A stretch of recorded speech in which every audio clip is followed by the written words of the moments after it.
Assalamualaikum warahmatullahi wabarakatuh. Oke teman-teman, jumpa lagi bersama Cacar Cacar Channel. Kali ini Cacar Cacar Channel akan membahas hal-hal yang tidak boleh dilakukan selama mengikuti seleksi ujian PPK 2022, yaitu tentang pelanggaran-pelanggaran yang tidak boleh dilakukan dan beserta sanksi-sanksi yang akan diberikan apabila teman-teman melakukan pelanggaran tersebut. Oke, tanpa berpanjang lebar teman-teman, langsung saja masuk ke materinya, yaitu pelanggaran dan sanksi. Pelanggaran dan sanksi itu sendiri dibagi menjadi 4 kategori, yaitu yang pertama pelanggaran ringan, untuk yang kedua pelanggaran sedang, yang ketiga pelanggaran berat, untuk yang keempat pelanggaran sangat berat. Dari keempat pelanggaran ini nanti sanksinya berbeda-beda, kecuali untuk yang berat dan sangat berat itu sanksinya sama ya teman-teman. Jadi sebaiknya tidak dilakukan selama pelaksanaan PPK 2022 ini. Oke, langsung saja untuk memasuk yang pelanggaran yang pertama, yaitu pelanggaran ringan. Yang termasuk kategori pelanggaran ringan yaitu peserta lupa mematikan suara HP. Yang kedua, peserta berpakaian tidak sopan sebelum ujian.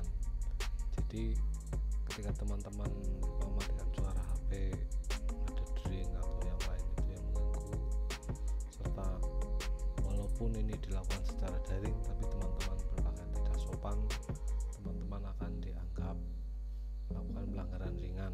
Lalu apa sanksinya? Untuk pelanggaran ringan, teman-teman hanya akan diberi sanksi diperingatkan oleh pengawas. Jadi sanksinya hanya peringatan dari pengawas.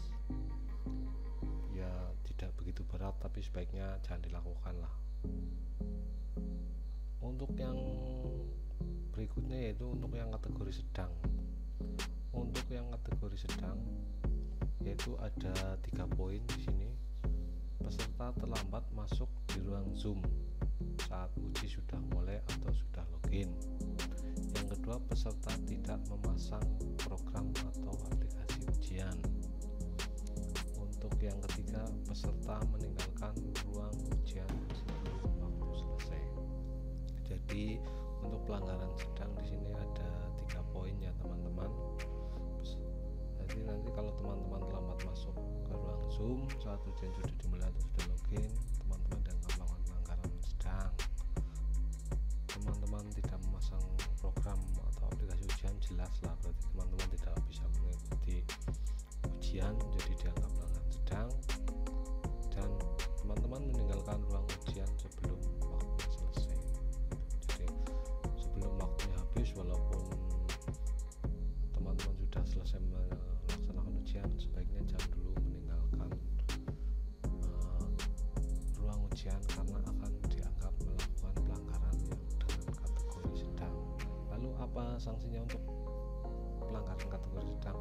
Untuk pelanggaran kategori sedang yaitu teman-teman berarti dibatalkan pada sesi tersebut dan dinyatakan tidak lulus. Berarti nanti teman-teman dianggap batal dan tidak lulus jika melakukan yang 3 poin tadi. Itu ya teman-teman. Kita masuki untuk yang kategori berikutnya yaitu kategori berat. Ini sudah lumayan berat. Teman-teman dianggap melakukan pelanggaran berat jika menyimpan dan atau menyebarluaskan sebagian atau seluruh soal, itu dianggap pelanggaran berat. Lalu apa sanksinya untuk pelanggaran berat? Jika teman-teman melakukan pelanggaran berat, berarti peserta dinyatakan tidak lulus dan didiskualifikasi sebagai peserta seleksi akademik, dalam kurung dapat diproses hukum sesuai dengan pelanggaran yang dilakukan. Jadi di sini teman-teman, jika teman-teman melakukan pelanggaran berat, otomatis teman-teman akan dinyatakan tidak lulus, otomatis didiskualifikasi dan lebih berbahaya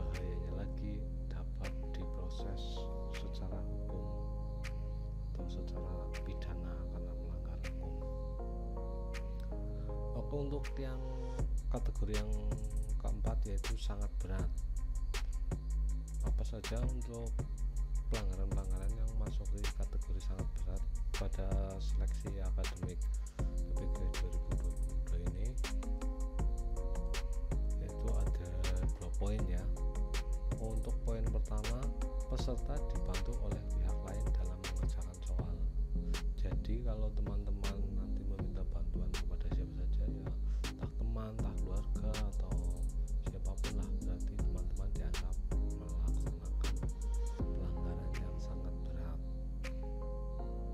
Untuk yang kedua yaitu peserta memalsukan data, entah mungkin itu nama atau mungkin tanggal lahir atau mungkin data-data yang lain, atau teman-teman menggunakan orang lain tetapi menggunakan data atau biodata dari teman-teman untuk melaksanakan ujian, berarti teman-teman dianggap melakukan pelanggaran yang sangat berat. Lalu apa sanksinya ketika teman-teman melakukan pelanggaran yang sangat berat? Teman-teman berarti akan dinyatakan tidak lulus dan didiskualifikasi sebagai peserta seleksi akademik, dapat diproses hukum sesuai dengan pelanggaran yang dilakukan. Sanksinya sama antara pelanggaran berat dan sangat berat. Jadi begitu ya teman-teman, sebaiknya teman-teman hindari, jangan sampai melakukan pelanggaran-pelanggaran yang sudah dijelaskan tadi, dari ringan, sedang, berat, sangat berat. Itu sebaiknya keempat-empatnya jangan sampai dilakukan, karena nanti akibatnya akan teman-teman sendiri yang merasakan. Bahkan jika sampai diproses secara hukum kan sangat merugikan bagi teman-teman. Yang pasti teman-teman percaya saja dengan kemampuan teman-teman, percaya diri, percaya dengan kemampuan yang dimiliki teman-teman sendiri, pasti teman-teman bisa. Kalau toh nanti teman-teman gagal pada seleksi ini, kan di kemudian hari masih bisa ada kesempatan lagi. Oke, kira-kira begitu ya teman-teman. Semoga dapat membantu dan menambah wawasan bagi teman-teman yang akan menjalankan seleksi PPG 2022. Jangan lupa subscribe agar tidak ketinggalan tentang berita-berita, khususnya tentang berita-berita PPG 2022 ini. Jangan lupa juga like, komen, dan share agar mendukung kami, agar channel kami dapat berkembang. Terima kasih, semoga bermanfaat. Wassalamualaikum warahmatullahi wabarakatuh.